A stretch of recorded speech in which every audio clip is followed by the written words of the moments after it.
All right, this magnificent piece of artwork is a replica R.B.I. baseball 1988 Nintendo game stadium replica.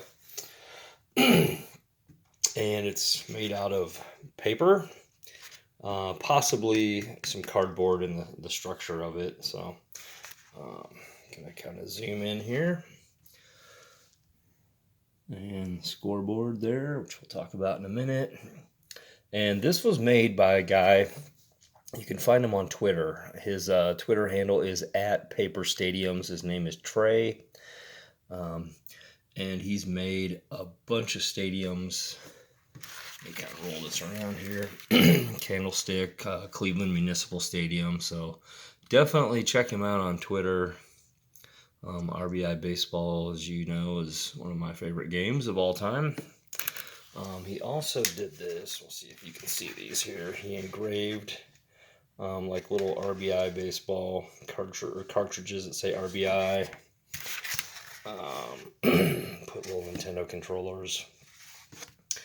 You got your foul poles, your lights. So we hold an annual R.B.I. baseball tournament here in Omaha every year. And it draws players from all over the U.S. We've had up to 7 states and a province of Canada represented.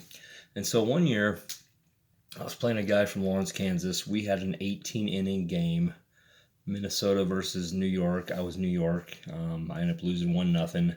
So I decided to commemorate that game with the scoreboard there. So it was one of the most memorable games I've been a part of.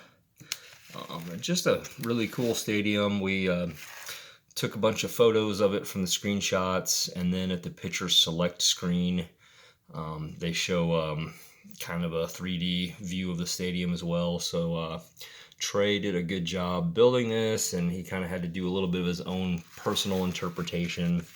A couple other things he got squared right. The outfield wall is much taller than the walls along the baseline or the foul lines. So great attention to detail on this thing. It's about 1 foot wide by 1 foot deep. So it's just a crazy cool stadium. Again, if you want one of these made, contact @PaperStadiums on Twitter. And wish we had I'd get one made for Tecmo Bowl, but there really isn't anything online or on the game that kind of shows what the stadium looks like, unfortunately.